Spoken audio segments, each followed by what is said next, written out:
Facebook, 3FM 927. That's where you find us. Join us this evening and send in your views and messages as well. We'll do the reading for you. Getting straight into what we have for you in the next 60 minutes.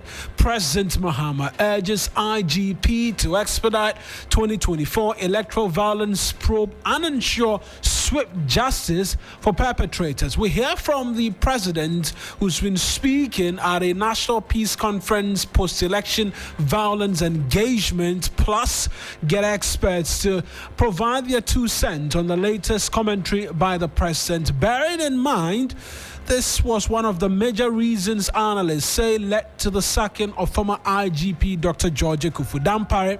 Also, 15,290 new HIV infections recorded in 2024, with a number of people living with HIV/AIDS in Ghana at over 330,000. We'll tell you or give you a breakdown of this number and perhaps urging caution for you as well. A lot later, the Ministry of Energy and Green Transition has announced major milestone as Eban Akoma discoveries located within the Cape 3 points officially declared commercially viable. We have details of these stories, including business and sports. If you stay with us for the next 60 minutes, I am MAwuena Egbeta. Anyanam Hali, guys, as well here with the news summaries. Anyanam, what do we have? Well, in today's summaries, President John Dramani Mahama has pledged to do everything within his power to ensure the implementation of the recommendation by the National Constitution Review Committee.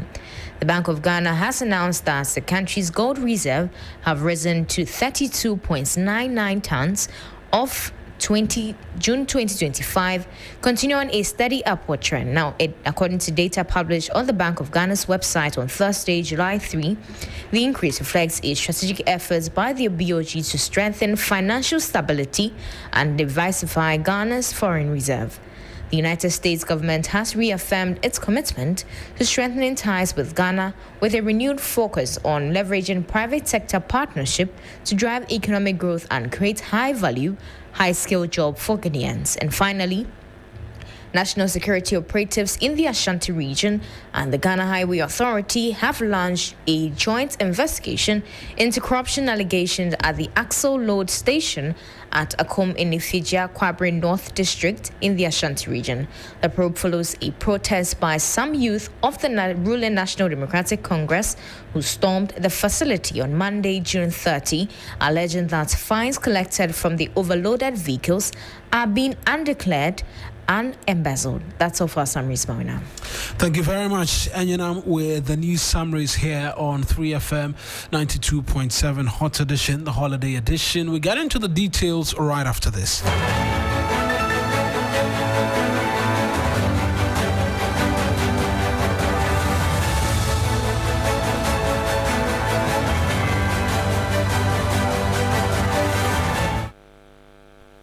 Let's get straight into the details right now, because President John Mahama has directed the Inspector General of Police to urgently conclude investigations into electoral violence and ensure that perpetrators are held accountable. Speaking at the close of the post-2024 election evaluation dialogue in the Eastern region, he reaffirmed his commitment to peace, democracy, and national unity. Without peace, we cannot create jobs. We cannot expand opportunities, we cannot improve education, we cannot attract investment or build a just society. This is why our founding president, Osajifo, Dr. Kwame Nkrumah, and successive presidents after him made the pursuit of peace and national unity a central pillar of their governance. In this spirit, during the recent inauguration of the new governing board of the National Peace Council, I emphasize the continuing importance of their role in safeguarding Ghana's peace before, during, and after elections. Dr. Nkrumah's commitment to peaceful, non-violent pathways to change remains relevant even today. Indeed, in a world increasingly plagued by instability and polarization, Ghana must hold fast to the principles of tolerance, dialogue, and peaceful dispute resolution. The 2024 Global Peace Index ranks Ghana 55th globally out of 163 countries, a 4-place drop from our 2023 position. While we retain 4th place in sub-Saharan Africa, we remain number 1 as the most peaceful country in West Africa.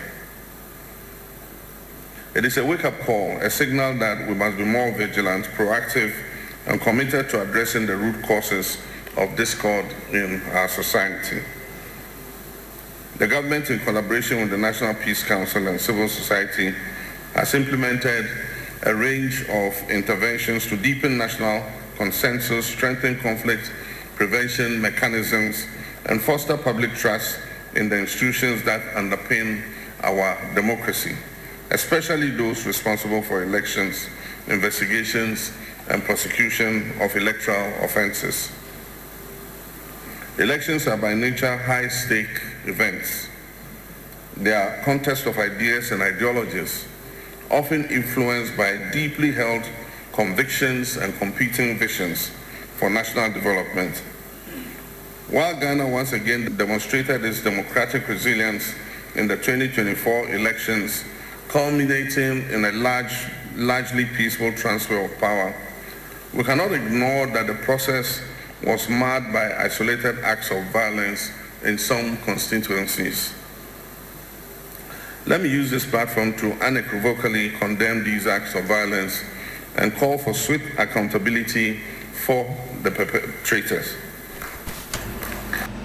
That's the President, John Dramani Mahama, speaking. And this is the second time he's directed expedited investigations into the incidents of violence as recorded in the past 2 general elections. We know 8 persons died in that 2020 polls following pockets of violence. In the 2024 general elections as well, 6 individuals died as a result of that. Let's bring in Richard Kumado. He's a security fraud and security consultant this evening on the president's latest demand for expedited investigations. Mr. Kumado, I appreciate you joining us this evening. The president is again making these calls for expedited actions or investigations into election-related violence in the last 2 election cycles. It's been 7 months since elections 2024, more than 4 years since the 2020 polls, yet not a single person has been prosecuted. What does this say of the commitment to tackling election-related violence? Definitely. Non-punishable of offenses will always rationalize bad behavior and promote antisocial tendencies in every society. And I can agree with you that it has been 7 months since the president made a call and nothing has been seen. I will urge that Partey is gone. Yohanu has taken over. We will need to speak to Yohanu on this matter. We will need to speak to government communication on this matter. And let's find out what has been the relationship between what was said to Partey and whether it was captured in the handover notes to Yohanu. If it is, then the responsibility is on Yohanu and his new police management board to ensure that all the election-related violence has been investigated and properly prosecuted. Other than that, we are creating the promises where our elections are gradually becoming violent, and we seem not to be finding antidotes to that. Elections are gradually becoming violent, and we're not finding any antidotes to that. There are those of you, colleagues within the security space, when they make reference to IGP Partey's exit from his role as IGP, linking it to the fact that not enough work was done in relation to election-related violence, because you'd recall that the president had openly written, if we can call it that, to the IGP, demanding immediate action be taken in that respect. Can we say that IGP Yohanu as well could be sitting on tenterhooks now that the president is reiterating this position again? Definitely, yes, and it should be one of the benchmarks. Partey's exit, I'm one of the people who believe that that particular assignment, he seemed not to find a solution, might have led to he being asked to go. Policing is a continuous process. It is always proper that all critical investigations that borders on public safety and security assurances are continuing. The President, as the Commander-in-Chief of the Ghana Armed Forces, have made the call twice. The first one was an official letter. Felix Fosukwati must come to the fore and communicate to the nation what has been an update on that. And having said that, it is also proper that the CID boss and the IGP in their next press conference will speak on issues bordering election and election-related violence. We are just learning that Ablekumanov elections is on or has been cancelled. I believe it's on. And you remember that the reason for the Ablekumanov election is also violence. It's linked to violence, and that is why it has delayed until we are able to register and deal properly with some of these tendencies. It creates all manner of problems, and I think the Electoral Commission will need to weigh their responsibility and accountability regime. Election security will also need to have key benchmark points where we can assess whether we are getting it wrong or right. But overall, from what I have seen from 1992 to where we are now, our elections are gradually becoming a bit more violent to my likeness, and people are dying. The numbers are increasing. And that calls on Election Security Task Force, Electric Commissioner themselves, their responsibilities and in the discharge of conducting elections is critical, and it is key in these relations. It's important you mention this upcoming rerun, July 11. Considering we're hearing the president mention this again, the allegations that all of the violence, allegations by the opposition NPP, that all the violence we've witnessed, particularly post December 7, due to challenges of coalition and the likes, has been something that has stemmed from the quarters of the NDC. What will be the expectation on this July 11 rerun by the Electoral Commission in these 19 polling stations from your part, security handling on that day? Definitely, if they have agreed that the elections will be conducted, there's presumed the police are ready. It's presumed the political parties are ready.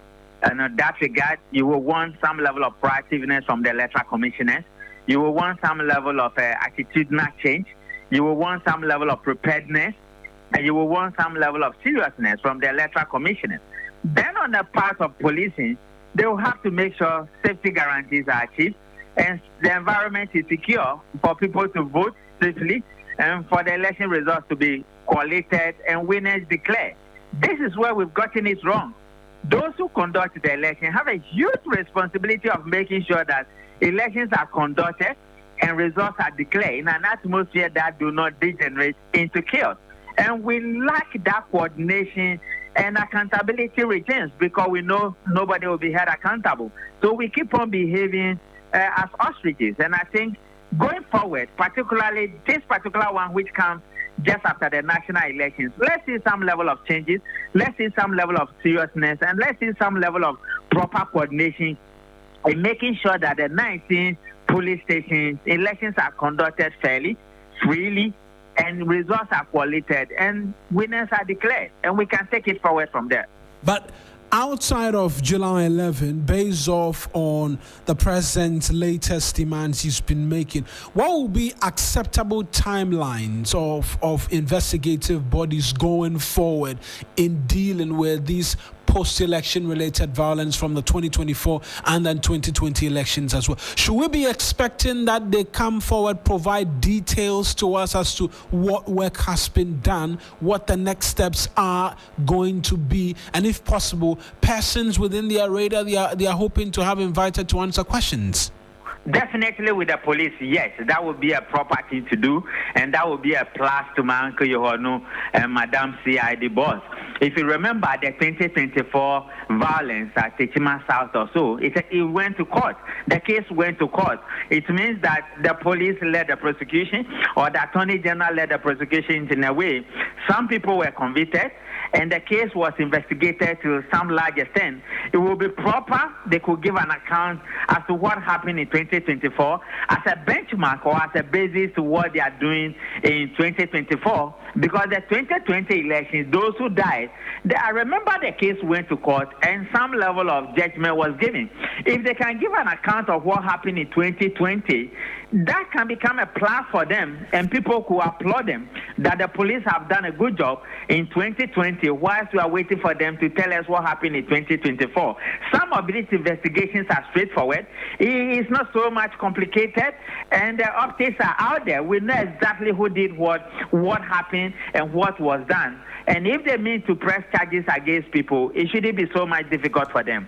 We will plead with IGP Yohono, CID boss, that they should start from the 2020, pick it from where Dan Parry left over, give us an update, and they continue with the 2024. This thing shouldn't travel beyond December 2025. Other than that, then people can hold them accountable that they are failing in discharging investigative and prosecution duties when it comes to election-related violence.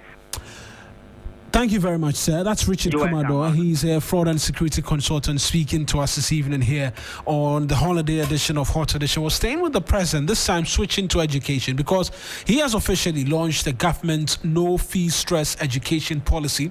The initiative is designed to ensure that all level 100 students can access higher education without the burden of tuition fees, and the policy provide academic user fee waivers for first-year students enrolled in public universities, colleges of education, and nursing training institutions. So far, over 150,000 students have reportedly accessed the registration portal to take advantage of the initiative, with disbursement expected to come. We know that some 15,000 students have already received their allocation. Let's get onto the phone lines and speak to Nsakofi Asare, the Executive Director of the Africa Education Watch, and pick his thoughts as well. Thank you very much, sir, for your patience and for holding the line for us as well. I reckon you were at the launch today of the no fee stress. Your appreciation and general thoughts on what it is that we witnessed today. Well, today the Ministry of Education launched the no fee stress policy. The operation was created by His Excellency the President. Basically, the policy is seeking to remove financial access barriers to tertiary education for new tertiary entrants, such that if one obtains admission to entire public tertiary institution, the academic fee, which is normally the condition for the conditional offer of admission, is waived. So the era where people will be carrying their admission letters looking for money to honor their admission should be over if the policy is effectively implemented. The meaning is that all academic fees are waived in first years, and so that if you have an admission to enter university, all you should think about is if it involves residential fees, then the parents can focus on the residential fee. The academic fee, which normally is the admission fee, and which is normally is what is required for you to honor your admission, will be waived and absorbed by the government. That is, in essence, what the no-fee stress policy means. We at EduWatch are excited because in the past 5 years of our existence in Ghana, one of the key issues we've been dealing with and engaging government on is on the issue of tertiary transition. In Ghana, close to 500,000 students write to WASI every year. Out of the 500,000 students that write to WASI, only 38% or so make it to tertiary. You understand? And that is, it means that about 300,000 students are not able to make it to tertiary, even though about half of the students are passing WASI. So the worry is that it means that a significant number of students, even though are passing WASI, are not able to make it to tertiary because of fees. In 2023, we conducted a research and established saying that yes, the issue of financial assistance to prospective students is there, and that it will require a level of policy support. And so during the electioneering campaign, we engaged the MPP and NDC Education Committee, Manifesto Committee members, among others, on this issue. And we are happy that the new government took on board the proposal and then has launched a no-fee stress policy to remove the financial barrier today. Right, and for you, I've been curious. Yes, it's answering a critical aspect of challenges with onward admission from senior high school into tertiary education. But we're seeing that the students have had to enter the university first off before the government has reimbursed. Going forward, is there a way that this can address the challenge head on? Because there are those who can make the argument and make it correctly that what about parents who could not afford it to start off with? Hence, their wards couldn't be in school to even begin to benefit from this initiative by government. Well, no, having to serve on the same committee representing as the civil society representative there. This year, those who have started receiving their reimbursement are those who entered school in the ongoing academic year when the policy hasn't started. Ideally, we had actually recommended to government that government should have waited for the first batch of tertiary entrants in September this year to start with the policy. Okay, because the policy by design is simply that once you have the admission letter, you apply and then you are given the waiver, and so there's no reimbursement. You don't need to pay to be reimbursed. Correct? It's targeting people who cannot pay in the first place. But government decided that, well, we had a tertiary batch that entered school in January. And so they think that they can do good if they reimburse a batch. But for the subsequent batches, this year September, if you have admission to the University of Ghana, you have your admission fees waived. And so you don't pay and get a reimbursement again. That's how the policy is actually designed. And like free SHS, this policy an argument of targeting can be made for it as well. That why don't we target persons who truly might be in need of this support by government, because we are at a time where essentially the government is in need of money to take care of other critical areas. In fact, you champion quite strongly basic education and the fact that it suffered some neglect over the course of time. This resources, if it's going to persons who can readily afford it, should be going towards basic education, you'd agree? That is our major issue with the policy. We have made proposals to the government that the policy must be targeted. We wrote a policy brief, a manifesto promise to policy brief, which we suggested how the government should go ahead in the implementation of the policy. And even at the manifesto level engagement, we advise the political parties to, as much as possible, target as a policy, because once you target, you are able to give more. Some may be poor, but it may require even accommodation to enable them under this particular academic fee waiver. And so our position has always been that interventions like this should be targeted so that we have the opportunity of giving more to those who require more. And also, we have an opportunity not to waste money on those who don't need it. Unfortunately, the government is yet to consider that particular recommendation. But then, as part of the policy-making process, African Education Watch has two main interests here. The first interest is to ensure that students are not denied an opportunity to enter tertiary by reason of tertiary financial access barrier. And that has been removed. And so we are grateful that has been done. We will continue to engage the government on how to fine-tune the policy and target it at those who really need it. That is when we'll be achieving efficiency. Effectiveness is ensuring that all intended beneficiaries, especially poor people who need the support, are able to access it and go to tertiary. But beyond effectiveness, we need efficiency in a sector where we have a huge financial deficit. And so we'll continue to engage the government on how to fine-tune this policy before it becomes law in the near future. That continues to be our objective. Right. But for now, we are happy that we are making a significant step towards achieving the gross personal enrollment target of 40% that was set in 2018. And we are now at 2022. We've been moving at a very slow pace because of the stagnated growth in secondary tertiary transition. We hope that with this intervention, we'll see an appreciable level of increase in secondary tertiary transition starting September if this policy is effectively implemented. And we are going to, as usual, monitor the implementation and continue to engage government until we come to a point where the policy is fine-tuned with high levels of effectiveness and accountability. And we know that the president, just briefly, made the argument that, yes, this might cost the state some amount of money, but it's investment into the next generation as well. Obviously, this answers, like you've been telling us, one of the many questions you've been asking on onward movement for our senior high school students into tertiary education as well. And the big question will be how well we can begin to see these sort of investments begin to tell going forward. Well, yes, the policy will cost. We estimate that the policy will cost at least 500 million cedis per batch. And so in the next 4 years, you're going to have 5 batches because you're having 2 batches this year.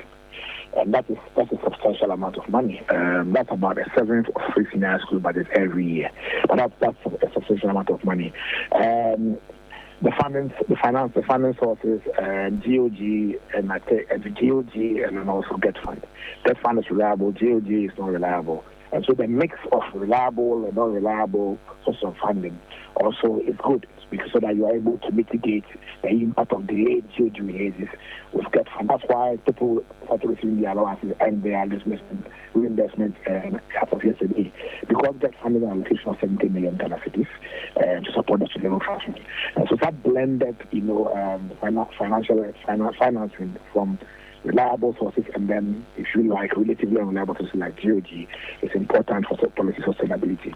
Moving forward, it's important for government to strengthen its efforts to make the release of GOG more predictable so that we have a system where student loans, not just no fee, stress fee, but student loans, free tertiary education for persons with disability, and the student loan plus. All these student financial aid schemes must be positioned in such that the releases come at the time students need them.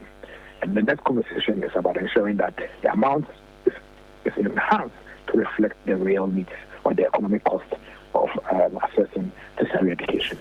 Mr. Kofi Asare, as always, a pleasure speaking to you. I appreciate you speaking to us this evening. That's Kofi Asare. He is the Executive Director of the Africa Education Watch. Let's just hear the President briefly make the argument on the future investments they are making into tertiary students today. Ladies and gentlemen, this policy is complementary, it's not substitutionary. It does not replace existing allowances and loans, but it lightens the heaviest burden, that is the cost of entry, that keeps thousands of brilliant students outside the gates of institutions like this. This policy is not about welfare, it is about fairness. It is about restoring dignity to the Ghanaian student.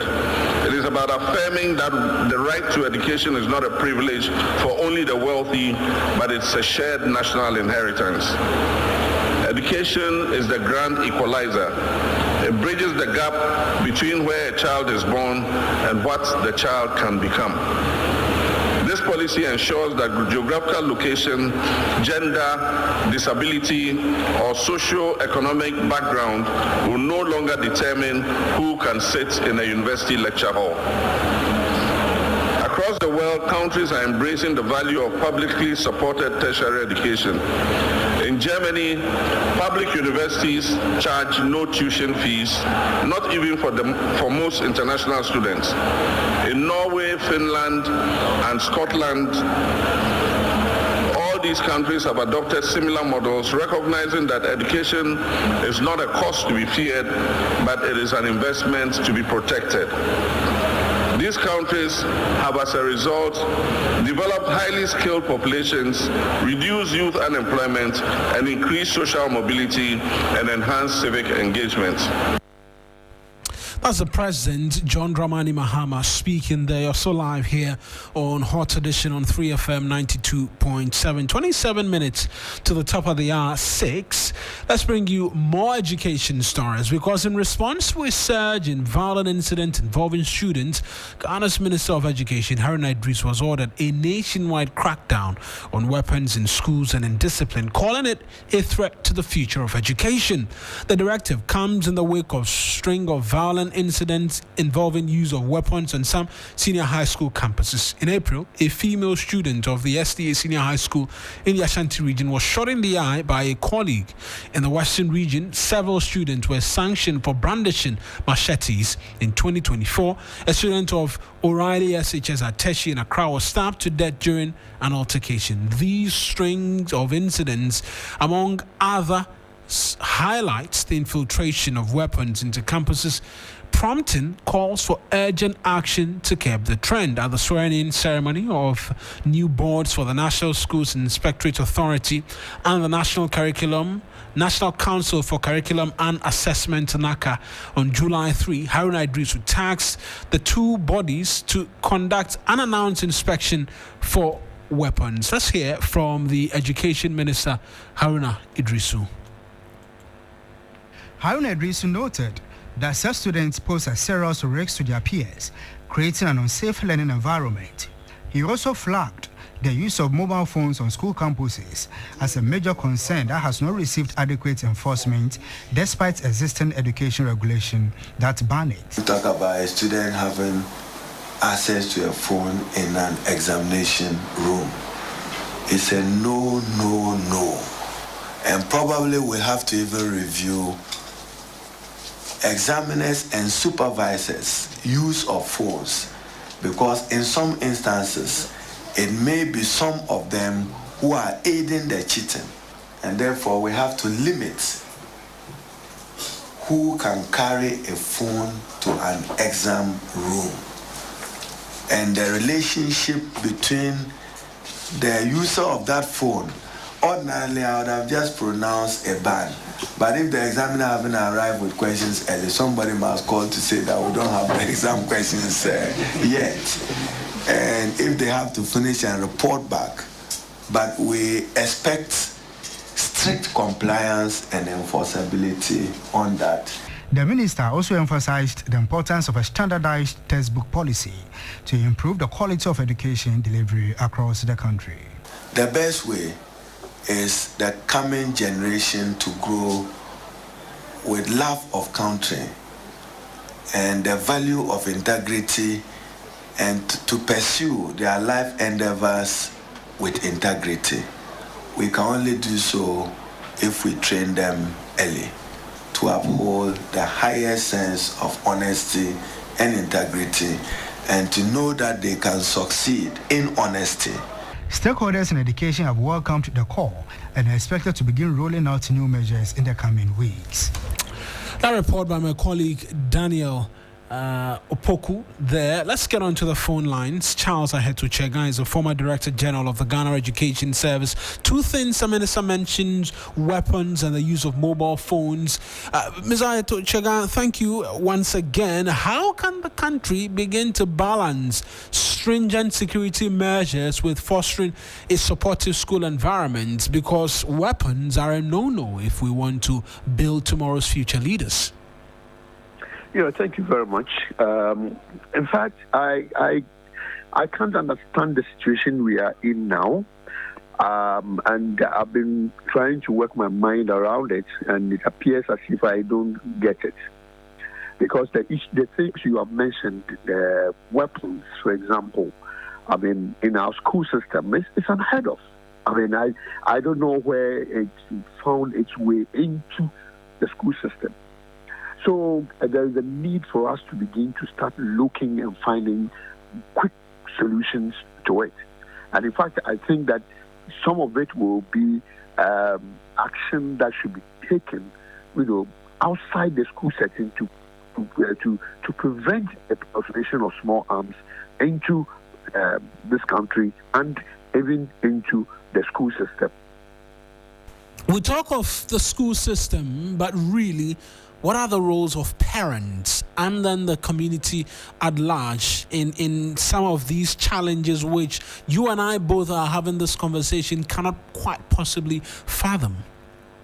Yes, that is exactly the point I'm making, that we first have to begin with finding ways to enforce the restriction of the proliferation of small arms, and how arms even get into this country. So it's a matter for the security services to begin to start looking at. And for me, I think that we should begin to look at how we strengthen even the management of security in schools. I can tell you, and I've said it somewhere, that there are a lot of schools whose security situation is very bad and probably do not have any at all. And so the school is open to anything. So there's a need for us to begin to start looking at, dealing with the security issues inside the school. I've been compelled at a certain forum to even, propose that we should begin a system by which we begin to search students before they enter the school. I mean, borders, they can manage the borders and find ways of ensuring that anybody who enters the school is searched. So that we can avoid a situation where some of these things eventually end up in the schools. And then, of course, you talked about parents. I mean, they are part of the outside system, and we expect that the security people should find ways of dealing with some of these things, and how parents get guns and begin to start allowing those guns to give into their children, and then eventually, become a threat to their colleagues in the school. And for students already in school, there's a clear directive by the minister that we, as much to the best of our abilities, eradicate weapons in our schools. Spot checks is what he mentions. But realistically, from where the position you've held before, how do we begin to eradicate this? The spot checks the minister has mentioned, one of the ways to go, but what other things can we do? And this spot checks, even, is it feasible, one that can help us identify where these weapons are and have them removed from the schools? Well, we may not particularly target weapons. We can target a number of other things that the students bring into schools. Of course, everything becomes a weapon if it has a potential to cause harm. So we can begin to do the spot checks, bring back the spot checks in the schools, and that is the responsibility of the heads and the teachers and the school authorities to ensure that the spot checks do happen. I know that in some secondary schools, spot checks are a very regular thing, and I even heard that recently there was a certain attack on teachers because of the whole issue of spot checks. But we should insist on spot checks. And if you have ever been to a boarding school, then you know that spot checks are a normal practice in the boarding school system. So we have to now work at how we can do spot checks with day students. Because you cannot enter a school without being searched. I still insist that if parents think that they love their children so much, they should begin to help the school authorities, to prevent their children from bringing some of these things by doing their own spot checks in the house. Because once they enter the school or are getting ready to enter the school, we would find a way to search them before they enter the school. And regularly, that will be done, in the course of the day, as and when the school authorities are able to do it. So those kinds of regularity is what we want to see. And I've already mentioned that there is a need also to ensure that we begin to get, we used to call them watchmen, but we begin to get security men within the school system. There are some schools now who don't even have watchmen or security people to go around the school while the students are busy doing other things. And they are all leakages that allow things to enter the school system. And we need to ensure a stringent security system in our schools. And I think we have to open our eyes very well. Thank you very much, sir, for speaking to us. That's Mr. Charles Ahetochega. He's a former Director General of the Ghana Education Service, speaking to us this evening here on the holiday edition of Hot Edition. 17 minutes till the top of the hour here, Friday, as we prepare for what many of you are already enjoying at home, a long weekend. But let's switch focus right now and bring you some other stories, this time having to do with one of our top headliners, where the number of people living with HIV/AIDS in Ghana has surged to 334,000, a worrying trend that has reignited concern among health professionals and advocacy groups. First Lady Lordina Mahama, in partnership with the Ghana AIDS Commission, has launched a nationwide outreach campaign aimed at raising awareness, encouraging regular testing, and reducing new infections. There's more in this report. According to data from the national and subnational HIV and AIDS estimates and projections, Ghana recorded 15,290 new HIV infections, with 12,614 AIDS-related deaths in 2024. Statistics reveal that women are disproportionately affected, while many children have contracted the virus through mother-to-child transmission. Speaking during the nationwide outreach, First Lady Lordina Mahama urged young people to prioritize regular testing and make informed health choices. Many young people today are falling ill, sometimes due to a lack of access to the right information, services, or support they need. That is why today's home screening is very important. It provides everyone with the opportunity to get tested and take the necessary steps to maintain their health. The Ghana Medical Trust Fund, also known as Mahama Care, when this fund is fully operational, it will bring relief to many people suffering from non-communicable diseases. The Director of Technical Services at the Ghana AIDS Commission, Dr. Fred Nanapoku, expressed concern over the sharp decline in condom use. He warned that this trend continues to fuel the spread of the virus, especially among the youth. Condom is a very important commodity, but it's unfortunate that the demographic health survey shows that whilst risky behaviors are increasing among the population, especially among the youth, condom use has come down so much. So it means that new infections are still going to be high. Education on condoms, preventive measures, and remaining healthy is very critical for the Ghanaian population. Deputy Chief of Staff Nana Oyebampo Ado emphasized the urgent need for stronger national commitment to prevention and treatment programs. We are grateful to Her Excellency the First Lady for this noble initiative.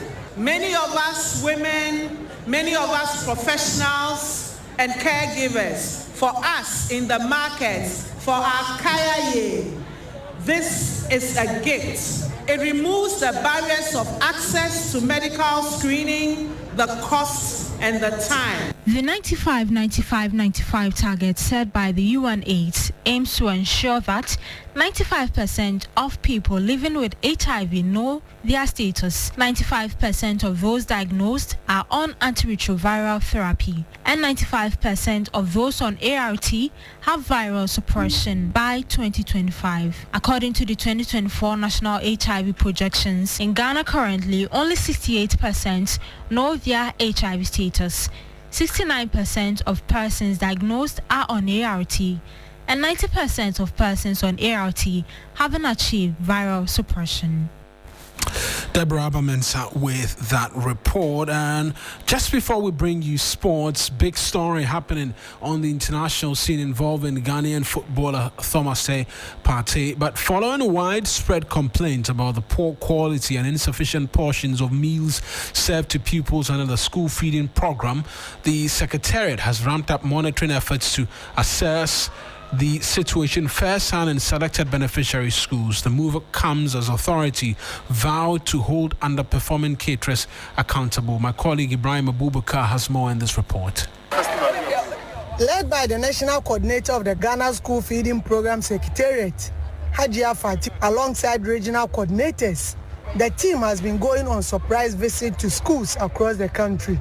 The inspections aim to assess caterers' compliance with meal standards and ensure peoples receive nutritious and sufficient food. It used to be 1 cedi 50 pesos, and now if it is 2 cedis, we expect that they can do better. In some of the places, I think we got it right, because the quality of the food actually was nice, the quantity was okay. In some places too, the food was nice, but the quantity was not up to whatever we expected to have seen. So I believe going forward, once they know we can pay them visits of this nature, they will set up and know that we are not here to joke. Atedrase Cheduma say, pupils in most beneficiary schools have yet to receive meals since the beginning of the term due to a disagreement among caterers under the program. Headmaster of Federal Anglican Primary B confirmed that the delay is negatively impacting school enrollment. I remember when feeding program was going on, we had a large enrollment. But this term, when we came, because no feeding program, some of the children stopped coming to school. So I can say the feeding program helps the children to come to school always. Following a meeting between the caterers and the national coordinator, the issues have been resolved. Once we have reached an amicable solution to whatever the misunderstanding was about, I think they are good to go. God willing, Monday, I believe any caterer who have been allocated a slot should be able to start, because 90% of the schools across the country are actually cooking. Regarding concerns of who gets the contracts, the national coordinator emphasized that only competent caterers will be retained to safeguard the program's integrity. The main issue is to get people who are capable and responsible enough to be able to provide the service. It's not the matter of just giving it to anybody at all to please the person. Give it to someone who can actually provide the service so that the children will not have to go hungry. They have to be sure that they can provide nutritious meal. It should be hot. At least the quantity should be appreciable. The Secretariat has pledged to expand monitoring efforts nationwide with stricter penalties for non-compliant caterers. Ibrahim Abubakar with that report. 10 minutes to the top of the hour. You're still live here on Hot Edition, the holiday edition. We're going for a quick break. We return with sports and then we take the show home.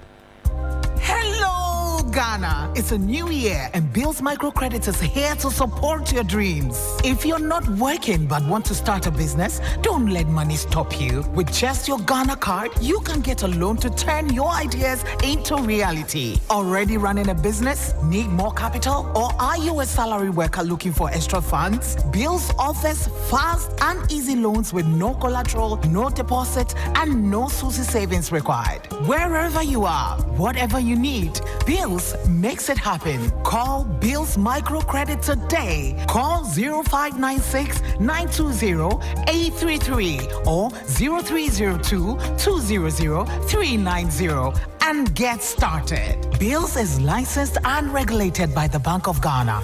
Bills, financing your needs. Terms and conditions apply.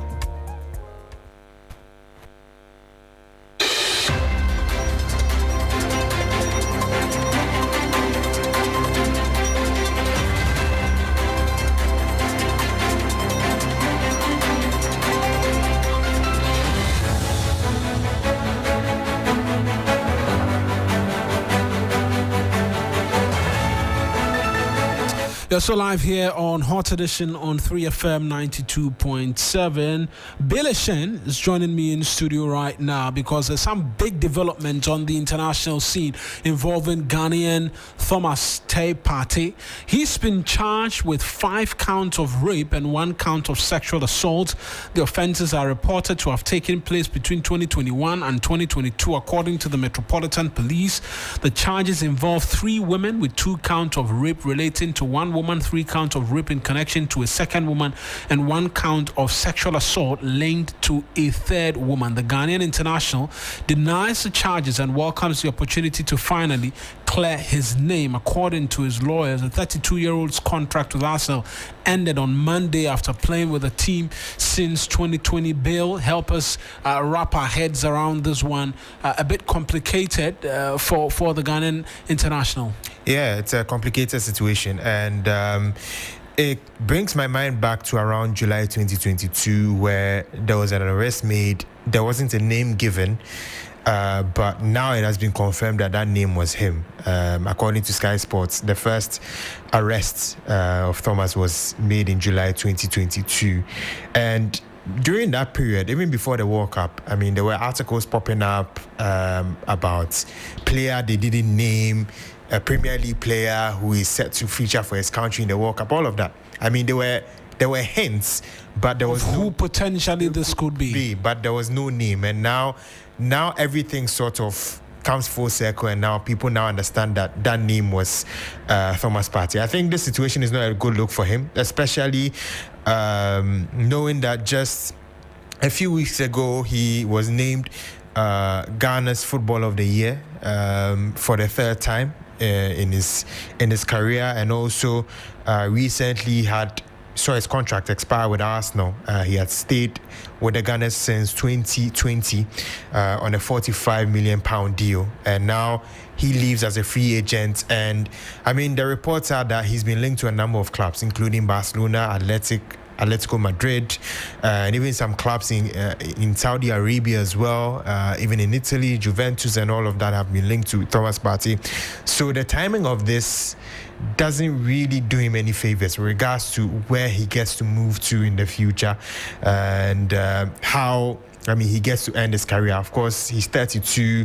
He has just a few years left in his career, and so the news coming in at this particular point in time doesn't do him any favors. And also knowing that he is married and has a child as well. He's a family man. I think he mentioned that very, very firmly during his exclusive interview with 3 Sports. So it's really not a good look. It's not a situation that anyone wants to be in.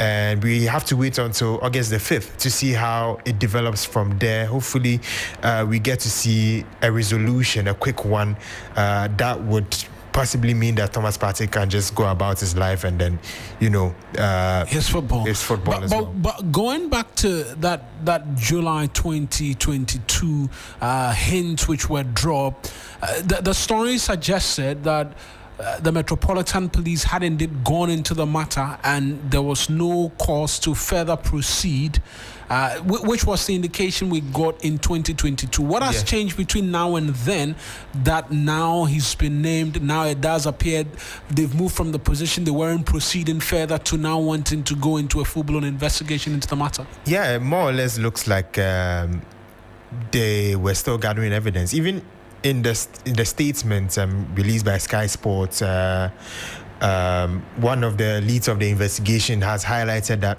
they are still hoping for people who are affected by the matter to also contact them and also give their side of the story, or also give whatever evidence they have. So it goes to show that even during that period from 2022 to 2025, there was still possibly a gathering of evidence, right? There was still going to take time to sort of investigate the matter even further, because it's a delicate case. It's not something that it's just cleared in a blink, in a short period of time. So the sort of trajectory looked like they were still investigating for a while, but I think the timing still is something that people would question, because he just recently became a free agent, just recently left Arsenal, and so with this coming just shortly after, because I believe on Monday, Tuesday, that was when it was confirmed that he was leaving Arsenal as a free agent, and so this happening on Friday, it just brings a lot of doubt to minds of people. To the minds of people. Yeah. Just quickly, by way of his lawyers as well, they've been speaking to the matter, say that this is an opportunity to finally clear himself. A bit more on what they've been saying. Yeah, so his lawyer, who happens to be Jenny Wiltshire of Hickman and Rose, she said, in quotes, Partey denies all charges against him. he has fully cooperated with the police and CPS throughout their 3-year investigation. So this investigation has been going on for the last 3 years, and he now welcomes the opportunity to finally clear his name. Given that there are now ongoing legal proceedings, my client is unable to comment further, and that is usually the thing that happens when it comes to mostly they'll leave the rest of the talking to the jury, and then the court as well who will be present. That is if there will be a jury. But Bill, thank you very much for those details. That's my colleague Bill Shen helping us talk this big story on the sports frontage really, and we'll see how that goes and how it develops. August 5, we understand, August 5, is when possibly we could be headed towards court on this matter, and we'll follow it keenly and bring you details of exactly what it is that transpired. But Bill, again, thank you very much for those details. That's Billy Shen with 3 Sports there. Let's just end with the Ministry of Energy and Green Transition, because they've announced a significant milestone in Ghana's upstream petroleum sector with the formal submission of the Declaration of Commerciality for the Eban Akoma discoveries located within the Cape 3 Points Block 4. The Declaration of Commerciality, submitted on July 3 by the joint venture partners ENI Ghana Exploration and Production Limited, Vitol Upstream Tano Limited, Woodfields Upstream Ghana Limited, and GNPC Exploration and Production Company Limited, Exploco, in collaboration with the GNPC, follows a successful completion of the Eban Akoma appraisal program. A statement signed by spokesperson and head of communications at the Ministry, Richmond Roxon, said this declaration confirms the commercial viability of hydrocarbons discovered in that part and the Akoma 1X gas and condensate wells. Simply to put, we have found new oil wells and there will be drilling. That means a lot more money for the country going forward, and so positive news. That's how we end this evening's edition of Hot Edition here on 3FM 92.7. It's a holiday edition, and like I said, for a number of you listening to us at home, the weekend has started already. Do take care of yourself, enjoy it, and if you're going to have a long weekend, do well to enjoy it. I am MAwuena Egbeta. Have a good evening.